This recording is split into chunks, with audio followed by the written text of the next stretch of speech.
Good morning, everyone. My name is Sankit, and I'm an applications engineer at Wolfram MathCo, the team behind Wolfram System Modeler. Today, we will be discussing a topic that's becoming increasingly relevant for homeowners worldwide. That is, should I invest in rooftop solar for my home? In this presentation, we will try to answer this question by modeling our energy demand, simulating solar power production for a geographic location, and then combining them to analyze the potential savings. The workflow that I will present can be used by you to determine if solar power is suitable for your specific geographical location. But first, why should we consider rooftop solar? There are three key reasons. Solar energy is clean, renewable source of power. It also minimizes energy losses since it is consumed where it is generated, reducing the need for long distance transmission. Second, the cost of solar photovoltaic panels and batteries has dropped drastically in the last decade. For example, in 2000, the cost of solar energy was about $6 per watt, but today it has fallen to less than 50 cents per watt. Similarly, the cost of lithium ion batteries was $450 per kilowatt hour in 2010, but it is now around $181 per kilowatt hour.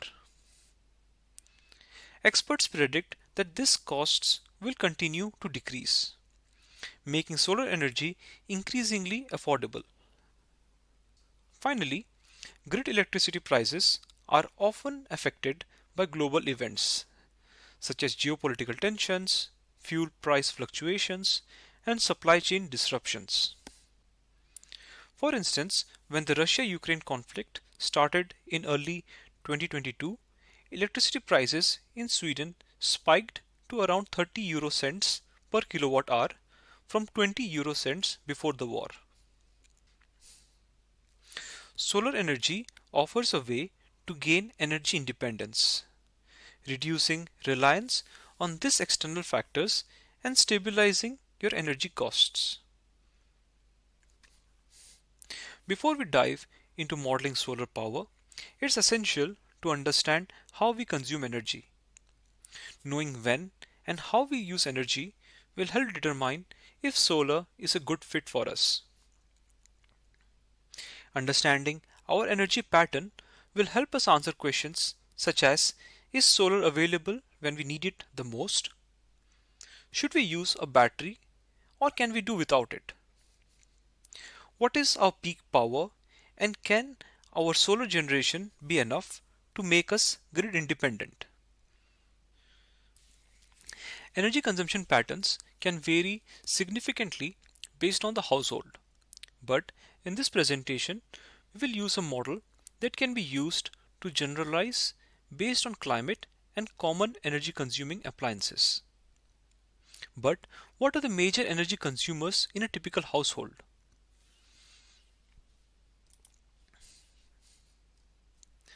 According to a report from the EU, major energy consumers in a European households include space heating, water heating, electrical appliances like lighting, refrigerators, and dishwashers.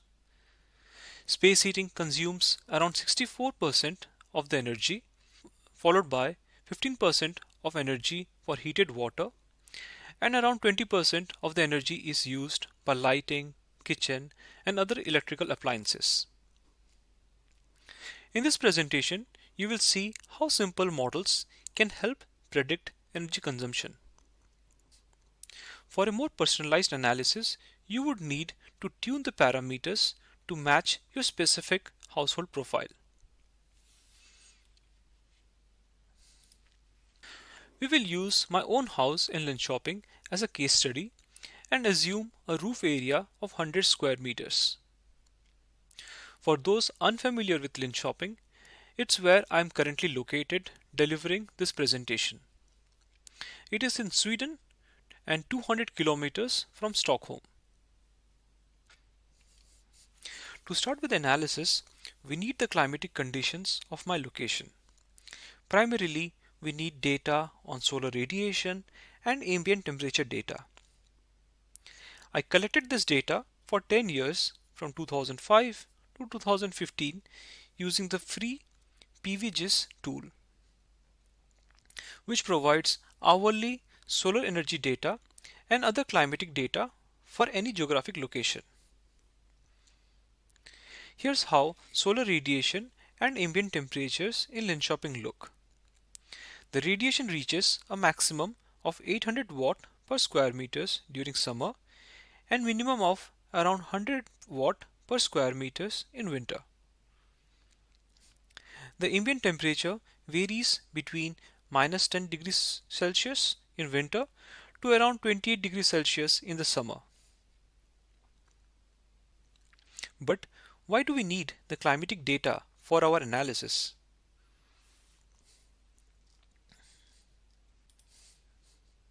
As we saw earlier, space heating is one of the largest energy consumers in a home. By using ambient temperature data and the desired indoor temperature, we can model the space heating and cooling demand. To do this, I created a simple thermal model of my house using system modelers built-in components. The model includes thermal mass of the room. It is represented by thermal capacitor, which simulates the heat stored in the air inside the room. Heat is transferred to and from the ambient environment through the walls. Heat is also added to the room through radiation, and the presence of occupants further contributes to the room's heat load. The model adjusts the amount of heat added or removed based on the temperature difference between the inside and the ambient, allowing us to calculate the heating and cooling demand. I simulated this model using historical data from 2005 to 2015. The results show that the annual space heating demand ranges from 3 to 8 megawatt hour, while cooling demand varies from 1 to 2 megawatt hour. I've compiled the monthly simulation results, and they illustrate how the demand fluctuates throughout the year, with the highest uncertainty occurring in January and December. In Linköping, the heating demand during winter is substantial, whereas the cooling demand in summer remains relatively low. One energy consumer I initially overlooked was the energy required for heating water. Hot water is essential for daily activities like bathing and washing dishes. In this model, I used a 200-liter insulated water tank designed to maintain the water temperature at 60 degrees centigrade. As with the previous model, a thermal capacitor is used to represent the thermal capacity of the water, while heat loss occurs gradually to the ambient through the tank's walls. The energy required to keep the water at the target temperature is used to calculate the water heating demand. As you can see, more energy is needed during the winter months, similar to the space heating model. However, unlike space heating, hot water is required year-round, even during the summer. Next, I modeled the energy consumption of various household appliances.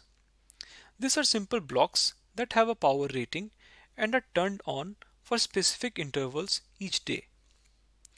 The lighting used in the model depends on the irradiance values. As the solar radiation goes below a threshold, lighting is turned on. Here is a compiled plot. You can observe seasonal variations in lighting demand. During winter, with shorter daylight hours, the need for lighting increases, while in summer, longer days significantly reduce lighting requirements. Finally, here is a chart summarizing the overall energy usage in my house. As expected, space heating is the largest energy consumer, followed by electrical appliances and water heating. In Linköping, energy demand is significantly higher in the winter compared to the summer. However, demand for lighting, water heating, and other electrical appliances remains relatively consistent throughout the year. There is also a modest cooling demand which can be met with either air conditioning or a simple fan. Now, the key question: how much of this demand can be met with solar panels? Let's find out. Now that we understand my household's energy needs, the next question is how much energy can my solar panels produce?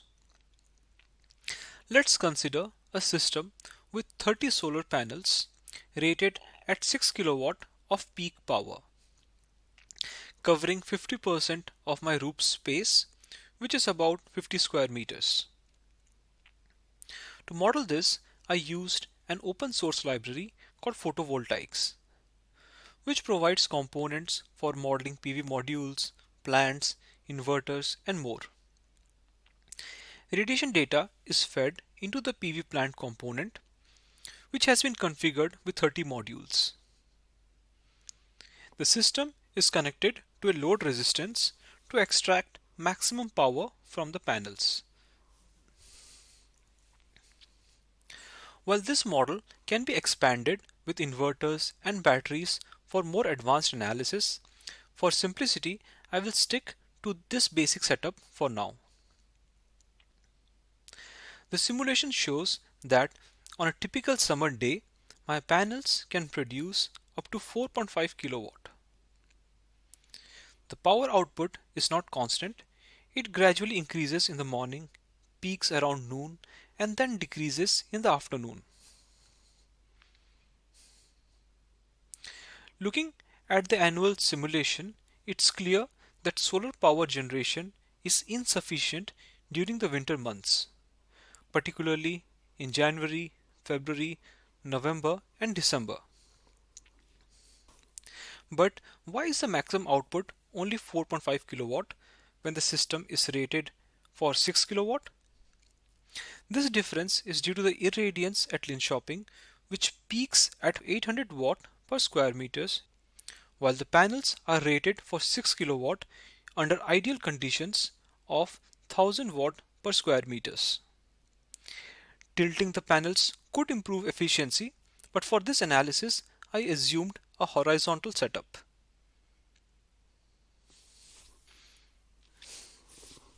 This chart illustrates solar energy production over the course of the year. As expected, the highest output occurs in June and July, while production drops significantly during the winter months. But the key question remains: can this solar energy meet my household's energy demands during the summer?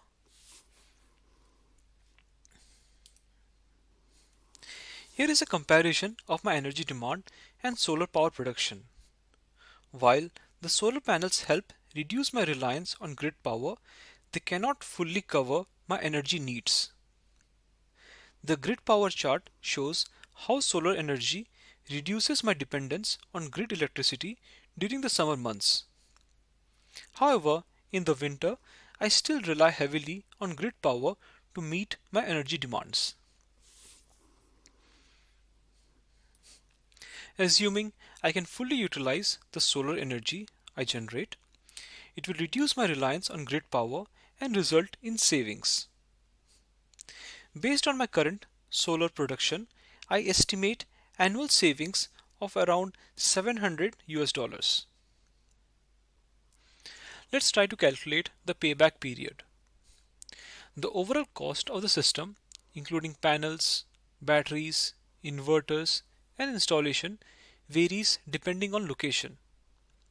Maintenance costs also differ based on local conditions.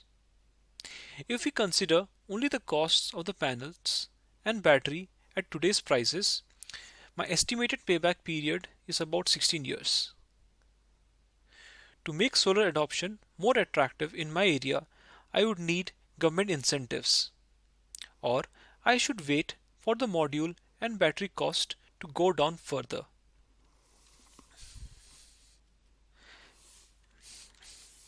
I created a template notebook that you could use to replicate the study at your own location. Here is a comparison of three different locations.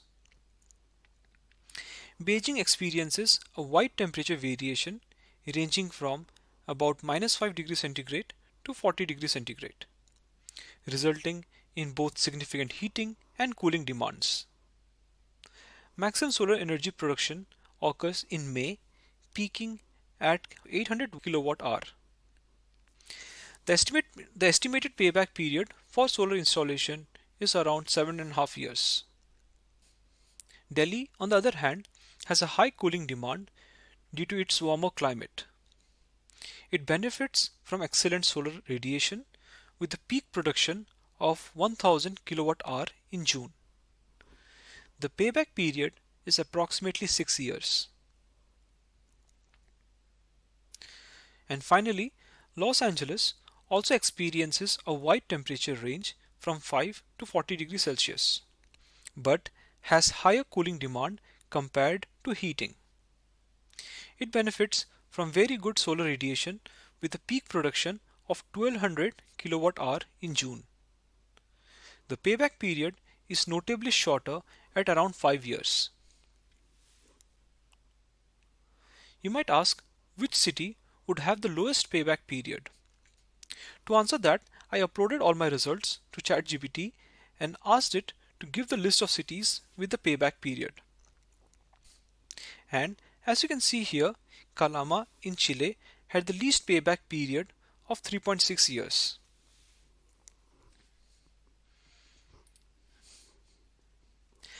As the costs of PV modules and batteries continue to decrease, the financial case for solar power strengthens. In my specific case, although I still need grid power in winter, solar allows for partial energy independence during sunnier months. In this presentation, we explored a workflow using System Modeler and Wolfram language to model energy demand, simulate solar power production, and access savings potential. Thank you for your time. I'm happy to answer any questions you may have. Yes, yeah. So we have a question from Peter asking about effect of utilizing lower cost electricity off peak prices. That I did not consider in my analysis. For my household, I considered a constant electricity price that I'm paying uh, at link shopping. But of course, I can have a time series that I can plug in to my PV models, and then I could estimate what could be the right strategy of using that. But yeah, that's something that I have not considered in this current model, but could be implemented if with the right time series if I have the cost data. Yes, which features of system modeler? Okay, yeah, which features of system modeler does this demonstrate beyond thermal modeling? The second, okay, so the second thing it the first thing it demonstrates is also the integration with Wolfram language. So I had one model, and then I used various historical data, and I could simulate the model for several years, and I could compile them and run simulations in parallel for every month, and I could get this cumulative data. So it shows the integration of system modeler with Wolfram language as well, uh, and for and system modeler specific feature, uh, I don't know, maybe it shows how you can connect external databases where I used this PVGIS API to get solar and temperature data. Perhaps that. Okay, do you use a heat pump for heating in your house? Currently at Link Shopping, we use district heating, but in my model, I kind of uh, assume that I'm using a heat pump with a COP of 3 to estimate my electrical power needs. But of course, that yeah, you can that I have used a simplified model, but you could of course use a more complex model to model that as well. Right. Have any of the predictions been compared to actual experience? So yes. Yeah. So for the okay, there have been so many questions. It's so I'm finding it hard to answer all of them. Okay. Yeah. So I've compared the thermal aspect of it, and I have compared for lens shopping, like with battery and without battery. What is the payback period? And it is around the same ballpark. And I've used reference from for lens shopping. And I have not compared the payback period of solar panel for other locations. I have compared the climatic heat demand or the heat demand of a building for different locations that I've compared with my colleagues from different parts of the world. Uh, right. And which part of the presentation was completed in System Modeler and which Mathematica? Uh, yeah, so the thing was the model, the space heating models, all the models that I used for space heating, electrical demand, or modeling the PV panels, all the mathematical models were done using System Modeler. Wolfram language was used to run all those simulations in parallel by feeding in data from the PVG's API. So I used Wolfram language to get data from an API, and then I passed those data to my system modeler model from Wolfram language. So the data integration part was done using Wolfram language, but running multiple simulations in parallel, compiling the result, creating the box whisker chart, that was done using just Wolfram language. Right. Can you expand on the details of the PV system modeler model? Right. So for modeling the PV plant, I use this open source third-party library called Photovoltaics, where it provides the flexibility of specifying a module type. So if you have the specification of a PV module, like what is the internal resistance and how many cells this PV module has, you can provide those data to those models as a record. It also comes with several predefined databases for different PV modules, and you can select among them, and then you can model a PV plant. Um, right. Yes, the thing is, this was my initial. Okay, we have a question that do you think a homeowner could use this? My idea, I'm actually working on creating a web interface using Wolfram Cloud where one should be able to just plug in their location and the roof area, and then at least I could give them an initial estimate. So that is something that I have planned for the next phase. Like once I have the workflow done, I have to validate it, and then I'm planning to have it to deploy it as a Wolfram Cloud uh, interface where people can actually query it uh, for the particular location. Yes. Okay. So which maximum power point tracking method does this model use, or is it fixed?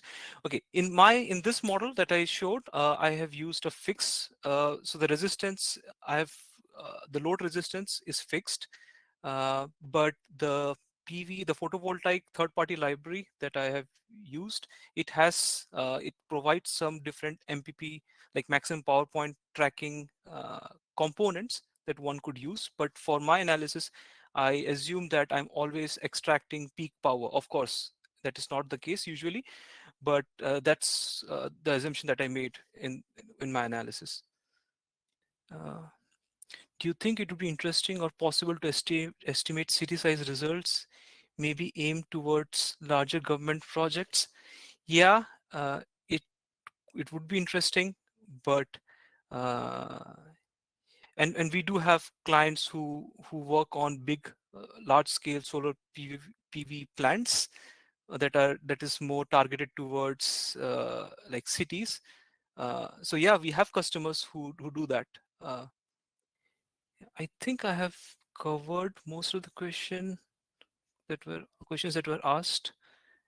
Uh, if for some reason I have not been able to answer some of your question, please feel free to schedule a meeting with me uh, uh, through this conference website, or you can all of course write a mail to me, and we can schedule a one-to-one meeting if you want to discuss further on this.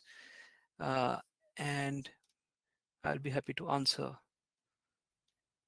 The thing is, also I wanted to mention that while doing this analysis, I also have detailed models on on inverter selection, on the pricing thing as well. But for this presentation, that the model I used, I wanted to keep it simple enough so that it doesn't go a lot into the engineering aspects, but it's more targeted towards a homeowner, just to get a quick insight that for a given location, does it make sense, and what is the average uh, payback period one might expect.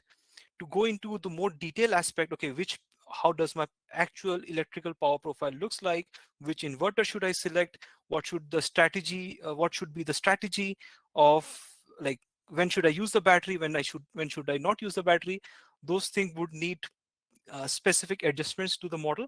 And that was not the target, like that was not my objective. The objective was for a general homeowner to get an understanding if solar is feasible for their particular location. Yeah, I think with that I have answered all the questions, and if not, please feel free to reach out to me later. Yeah, yeah. Thank you.